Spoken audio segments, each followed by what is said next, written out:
என் நெஞ்சில் குடியிருக்கும் ரொம்ப நாள் ஆசை இந்த மாதிரி ஸ்டேஜில் சொல்லணுன்ட்டு. ஸோ இங்கே வந்திருக்க அனைத்து பெரியவர்களுக்கும், மீடியா நண்பர்கள், பத்திரிகை நண்பர்கள், ஃப்ரெண்ட்ஸ், ஃபேமிலி, அப்புறம் நம்ம celebrities, Murugadoss sir, Sasi sir, Snehan sir, அப்புறம் என்னோடய fight master, editor, music director and cameraman sir எல்லாருக்குமே ரொம்ப தேங்க்ஸ். ஏன்னா எல்லாருக்குமே இப்போ வந்து பிஸியாக எல்லாருக்குமே ஒர்க் இருக்கும். ஸோ அதெல்லாம் விட்டுட்டு சரி இவங்க கூப்பிட்றாங்களே சரி போய் பார்ப்போன்னு ஒரு அன்போடு இங்கே வந்திருக்க எல்லாருக்குமே ரொம்ப ரொம்ப நன்றி. அது இந்த டைமை நீங்கள் ஸ்பெண்ட் பண்ணுறது வந்து நான் ரொம்ப ப்ரீஷியஸாக பார்க்குறேன். உண்மையிலே இது ரொம்ப சீரியஸாக ரொம்ப ரொம்ப தேங்க்யூ ஸோ மச் இங்கே வந்ததுக்கு. இப்போ இவ்வளோ பேசணும் கேட்டுனதில் நம்ம என்ன பேசணும், இப்போ நம்ம எந்த ஃபங்க்ஷனில் இருக்குன்னே மறந்துட்டேன்.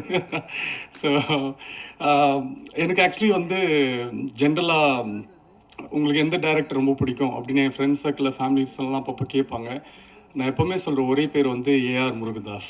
எப்போவுமே நான் சொல்லுவேன். கொஞ்ச நாள் போக போக அவங்க என்ன பண்ணாங்கன்னா சரி வேறு ஏதாச்சும் இவன் பதில் சொல்கிறான்னா பார்க்கலாம்னு சொல்லிட்டு ஆப்ஷன் தரும் அப்படின்னு சொல்லிட்டு Mani Ratnam sir, Shankar sir, A R Murugadoss sir யார் உனக்கு பிடிக்கும் அப்படின்னு கேட்டால் அப்படியே நான் ஏஆர் முருகதாஸ் சார் தான் பிடிக்கும் அப்படின்னு சொல்லுவேன். ஏன்னா எனக்கு உண்மையிலேயே நான் வந்து அவரோட படங்கள் பார்த்து எனக்கு எந்த அளவுக்கு பிடிச்சதோ, அவர் கூட எங்கேயுமே புண்ணுன்ற படம் அவர் ப்ரொடியூஸ் பண்ண படம். ஸோ அந்த படத்தில் நடிக்கும் போது அவரோட கேரக்டர் அந்த பிஹேவியர்ஸ்லாம் பார்த்து நிறைய நான் ஃபாலோ பண்ண ஆரம்பிச்சிட்டேன் அவருக்கே தெரியாமல். ரொம்ப ஸ்வீட், ஒரு விஷயத்த வந்து கரெக்டாக புரிகிற மாதிரி சொல்லுவார். ஸோ என்கிட்டயும் அப்படி ஒன்று சொன்னார். இன்றைக்கி வரைக்கும் நான் ஃபாலோ பண்ணிகிட்ருக்கேன். ரொம்ப ஸ்வீட்டாக வந்து படம் ஃபஸ்ட்டு எங்கேயுமே போதும் ஃபஸ்ட் டே ஷூட்டிங்கில் மார்னிங் ஒரு 7 o'clock வந்துட்டு ஸ்டார்ட் பண்ண போகிறோன்னு சார் வந்திருந்தார். அப்புறம் என்கிட்ட வந்து உங்கள்கிட்ட ஒரு சின்ன ரிக்வஸ்ட் அப்படின்னாரு. சார் சொல்லுங்கள் சார் அப்படின்னா, நீங்கள் வந்து ஷூட்டிங் டைமில் மட்டும் கொஞ்சம் ஏர்லியராக தூங்கிடுங்க. ஏன்னா நீங்கள் லேட்டாக தூங்குனீங்கன்னா அதுக்கப்புறம் அது ஒரு டார்க் சர்க்கிள்ஸ் வரும். நீங்கள் அதை ஹைட் பண்ணுறதுக்கு ஒரு மேக்கப் போடுவீங்க. அந்த மேக்கப்பை பேலன்ஸ் பண்ணுறதுக்கு கேமராமேன் சார் வந்து லைட்ஸ்லாம் செட் பண்ணணும். ஸோ அது அப்படின்னு எல்லாமே மாறும். ஸோ உங்களோட ஒரு சின்ன தூக்கம் வந்து பின்னாடி உங்களோட வேலைகள் இவ்வளோ பாதிக்கும் அப்படின்னு சொன்னது எனக்கு அவ்வளோ புரிஞ்சுது. சார் நான் ஜென்ரலாகவே சீக்கிரம் தூங்கிடுவேன் சார், பட் இன்னிலேருந்து நான் சீக்கிரம் தூங்கிறேன் சார் அப்படின்ட்டு. ஷூட்டிங்லாம் இப்போ கூட ஷூட்டிங் எனக்கு நாளைக்கு மார்னிங் ஷூட்டிங்னா அந்த 10:30க்கு எனக்கு முருகதாஸ் சார் ஞாபகம் வந்துடுவார். நல்ல வேளை எனக்கு கல்யாணம் ஆகலை சார், இல்லைன்னா என் ஒய்ஃப் கிட்ட சொல்லிட்டு சார் தூங்க சொல்லியிருக்காரு, நான் படுக்கிறேன் பாய். ஸோ இப்போ வரைக்கும் நான் அதை ஃபாலோ பண்ணிட்டுருக்கேன். அது எனக்கு வந்து ரொம்ப ஹெல்ப்ஃபுல்லாகவே இருக்குது சார். அந்த பழக்கமே வந்து அந்த ஏர்லி ஸ்லீப் அப்படின்ற பழக்கம் நமக்குள்ளே இருக்கும்போது அது 100% மார்னிங் வந்து ஏர்லியராக வேக்கப் பண்ணி ஆகணும். ஸோ அது ரொம்ப பெரிய விஷயம். அது ஃபாலோ பண்ணும்போது அது எல்லாருக்குமே தெரியும். ஸோ அதுக்காக ரொம்ப ரொம்ப தேங்க்ஸ் சார். அன்றாய் வரமாக பார்த்துக்கிறேன் சார். அப்புறம் இந்த படத்தில் வந்து மியூசிக் டைரக்டர் வந்து ஃபஸ்ட்டு வேற ஒரு மியூசிக் டைரக்டர் பேசிகிட்டு இருந்தாங்க.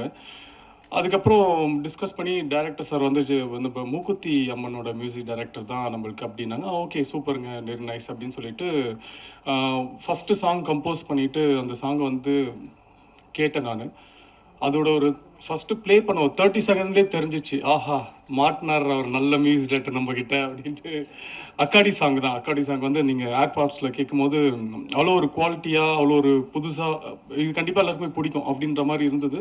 அந்த சிங்கிள் ரிலீஸ் ஆகும்போது அப்படி தான் இருந்தது. டக்குன்னு 1 million 2 million 3 million அப்படியே போயிட்டே இருந்தது. ஸோ அந்தளவுக்கு ஒரு ஒரு டேலண்டட் மியூசிக் டைரக்டர் அண்ட் ரொம்ப நீட் ஒர்க் இருக்கும் அவர்கிட்ட. சேம் எடிட்டரும் அப்படி தான். ஸோ படம் பார்த்துட்டு இது கொஞ்சம் எடிட்டருக்கே ரொம்ப சேலஞ்சிங்கான ஒரு ஃபிலிம் இது. ஸோ அது படம் பார்க்கும்போது உங்களுக்கு தெரியும். அண்ட் முக்கியமாக எல்லாருமே சொல்கிற மாதிரி நம்ம கேமராமேன் ரிச்சர்ஸ் சார் ரொம்ப தேங்க்ஸ் சார், ரொம்ப தேங்க்ஸ். உங்கள் நிலைமை நினச்சா எனக்கு உண்மையிலே கஷ்டமாக இருக்குது சார். நான் அப்பப்போ ஷூட்டிங்கில் கூட நம்மளை 9 to 6 தான் ஷூட்டிங் அப்படின்னு கூப்பிடுவாங்க. ஓகே அப்படின்னு சொல்லிட்டு மார்னிங் 8 o'clock போயிட்டு ஓகே ரெடி ஆகிட்டு 6 o'clock அந்த 5:30க்கு சொல்லுவாங்க, டாலிங் அந்த சன்செட்டில் இப்படி ஒரு ஷார்ட் இருந்தால் நல்லா இருக்குமே அப்படின்னு சொல்லி ஷார்ட் அப்புறம் பார்த்தா ஷார்ட்டாகவே இருக்குது. அது ஒரு சீன், அது நைட் 10 மணி தான் முடியும் அப்படின்னு எனக்கு தெரியறதுக்கே 7 மணி ஆகும். ஸோ அதெல்லாம் நான் முடிச்சுட்டு நான் கிளம்பி வீட்டுக்கு போகும்போது சார் முடிஞ்சிச்சா ஷூட்டிங் பேக்கப் ஆயிடுச்சான்னு கேட்டால் இல்லை அவங்க வேறு லொக்கேஷன் போயிருக்காங்க, வேறு எதுவும் ஷூட் பண்ண போயிருக்காங்க. நைட்டு 12 மணி 1 மணி வரைக்கும் ஷூட் முடிச்சுட்டு திரும்ப மார்னிங் 7 o'clock வந்துடுவாங்க. ஸோ அந்தளவுக்கு ஒரு டெடிக்கேஷன் கேமராமேன் சார் வந்து நான் பார்த்துருக்கேன். நிறைய பேர்கிட்ட ஒர்க் பண்ணிக்கும். இப்போ சார் வந்து ரொம்ப ஃபாஸ்ட் அண்ட் எனக்கு அவர் ஒர்க் பண்ணுறாருன்னு தெரிஞ்ச உடனே ரொம்ப சந்தோஷமாக இருந்தது. ஏன்னா அப்போ தான் ரீசெண்டாக மாநாடு படம் வந்தது. சார் தான் மாநாடு படத்தோட கேமராமேன். ஸோ அந்த படம் பார்க்கும்போதே தெரியும், அதுவுமே ஒரு கேமராமேன் அண்ட் எடிட்டருக்கு ரொம்ப சேலஞ்சிங்கான ஒரு படம் தான். ஸோ சார் தான் ஒர்க் பண்ணுறாரா வா அப்படின்ட்டு எனக்கு ரொம்ப சந்தோஷமாக இருந்தது. ஸோ அது நினச்ச மாதிரியே அந்த அந்த ஃப்ரேம்ஸ் அந்த குவாலிட்டி எல்லாமே வந்து நினச்சிட விட ரொம்ப அதிகமாக நல்லா இருந்தது sir. Thank you so much sir. நான் அது வந்து மறக்கவே மாட்டேன். இந்த படத்துக்கு நீங்கள் வந்தது வந்து எங்களுக்கு ஒரு பெரிய லக்கு. ஸோ சேம் அதே மாதிரி ப்ரொடியூசர் நம்ம பாபு விஜய் அவர் தான் ப்ரொடியூசர். ஒரு ப்ரொடியூசர் கூட வந்து எல்லாரோட ப்ரொடியூசரோட கஷ்டம் வந்து எனக்கு தெரியும். பட் வந்து அவ்வளோ க்ளோஸராக நம்ம பார்த்துருக்க மாட்டோம். ஏன்னா அந்த ப்ரொடியூசருக்கும் ஒரு ஒரு ஹீரோ ஆக்டருக்குலாம் வந்து ஒரு சின்ன டிஸ்டன்ஸ் இருக்கும். அவங்க எங்கேருந்து பணம் வாங்குறாங்க, அதுக்கு என்ன இன்ட்ரெஸ்ட் பே பண்ணுறாங்க, இது எதுவுமே எந்த ஆக்டருக்குமே தெரியாது. ஸோ அதெல்லாம் தாண்டி இந்த ப்ரொடியூசர் கிட்ட நான் வந்து ஒர்க் பண்ணும்போது எனக்கு ஒரு 10வது நாள் ஷூட்டிங் எனக்கு எப்படி ஆயிடுச்சுன்னா, என்ன 2 நிமிஷம் சும்மா இருக்கீங்க, டக்குன்னு இது கொளுத்துற ஷாட் எடுத்துடலாமா அப்படின்னு நான் கேட்டோன்னே இவங்க என்ன ஷாக்காக பார்க்க ஆரம்பிச்சிட்டாங்க. ஸோ அந்த அளவுக்கு ஒரு ஒரு ப்ரொடியூசர்னா இவ்வளோ கஷ்டங்கள் இருக்குது அப்படின்றது எனக்கு இந்த படத்தில் தான் ரொம்ப க்ளோஸராக தெரிஞ்சுது. ஸோ ஒரு பியூட்டிஃபுல் ப்ரொடியூசர் நம்மளுக்கு கிடச்சிருக்காரு. கரெக்டான படத்துக்கு தேவையான விஷயங்களை செலவு பண்ணுறது, தேவையில்லாத விஷயத்துக்கு செலவு பண்ணாமல் இருக்கிறது. ஸோ அது எல்லாமே ஒரு குட் குவாலிட்டி ஒரு ப்ரொடியூசருக்கு. ஸோ அது நம்ம பாபு விஜய் சார் பண்ணார். And director Babu Vijay sir வந்து சம்டைம்ஸ் படம் ஷூட்டிங்லாம் முடிஞ்சு எனக்கு கனவுலலாம் வர ஆரம்பிச்சிட்டார். சார் டார்லிங் ரெடி டார்லிங் அப்படின்னு. ஓ வீட்டில் இருக்குமா, ஓகே ஓகே அப்படின்ட்டு அந்த அளவுக்கு எப்படின்னா நம்மளை வந்து டயர்டே ஆக்க மாட்டார். நம்மளுக்கு வீட்டுக்கு போனால் தான் தெரியும் பயங்கரமாக உடம்புலாம் வலிக்குது, என்ன அப்படி பண்ணோம் இன்னைக்கு அப்படின்னா அவ்வளோ சீன்ஸ் நடிச்சிருப்போம்.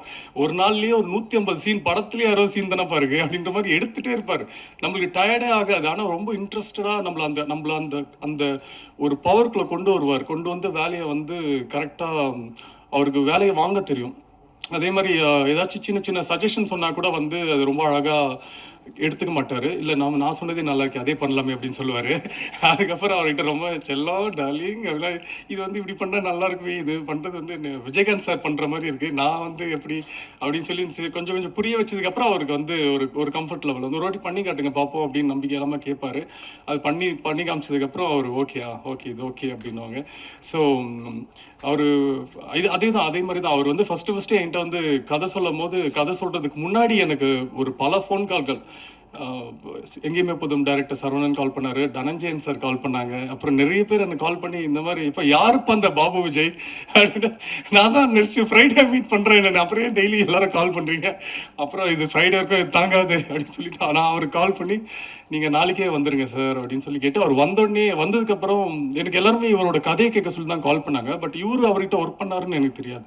அவர் வந்தோடனே யார்கிட்ட ஒர்க் பண்ணிங்கன்னா ஏஆர் முருகதாஸ் சார்கிட்ட தான் ஒர்க் பண்ணேன்னா, நம்ம படம் பண்ணலாங்க ஓகேங்க அப்படின்ட்டு.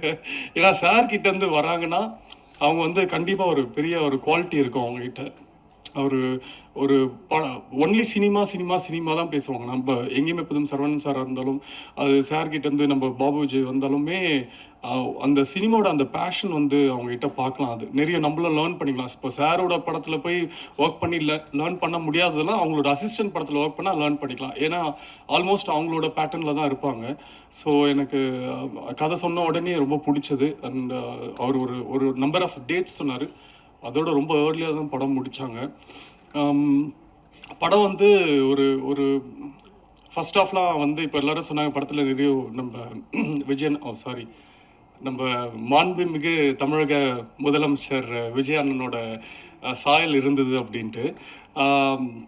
அதுக்கு காரணம் என்னென்னா நான் படத்தில் வந்து அவரோட ஃபேன் ஆக்சுவலி. ஸோ அவரோட ஃபேனாக நான் படத்தில் இருப்பேன். ஸோ அதனால் அந்த ஃபர்ஸ்ட் ஹாஃபில் கொஞ்சம் அவரை பேஸ் பண்ண சில சீன்ஸ்லாம் வந்து இருக்கும். அவரை மாதிரியே கொஞ்சம் பாடி லாங்குவேஜ் பண்ணுறது, அவர் மாதிரி டைலாக் பேசுகிறது அதெல்லாம் இருக்கும். பட் செகண்ட் ஹாஃபில் கதைக்குள்ளே போகிற மாதிரி ஒரு இம்பேக்டாக இருக்கிற மாதிரி ஒரு ஸ்க்ரீன் பிளே இருக்கும். பட் இது செகண்ட் ஹாஃபே ஒரு பெரிய ஒரு சேலஞ்சிங், ஒரு ஃபஸ்ட்டு டைரக்டருக்கு ஒரு பெரிய சேலஞ்சிங் ஸ்கிரிப்ட் தான். ஏன்னா இது வந்து லைக் ஒரு எக்ஸ்பெரிமெண்ட் மாதிரி தான்.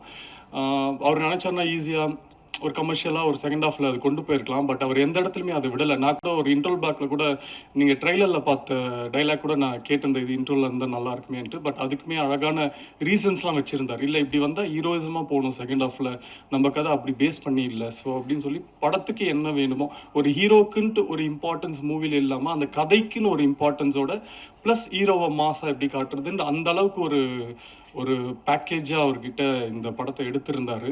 ஸோ எல்லாருமே படத்தை வந்து நீங்கள் தேட்டரில் பாருங்கள். நீங்கள் தேட்டரில் பார்த்தீங்கன்னா கண்டிப்பாக என்ஜாய் பண்ணுவீங்கன்ட்டு நான் நம்புகிறேன்.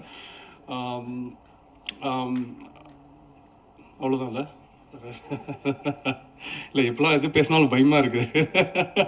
மார்க் பண்ணி ஸோ ரொம்ப சந்தோஷம். இந்த படம் மாதிரி தான், நம்ம படத்தோட ட்ரெயில் மாதிரி தான் சட்டென்று மாறுது வானிலை. நம்ம இங்கேயே இப்போ ஒரு பெரிய வானிலை மாற்றம் வந்திருக்கு.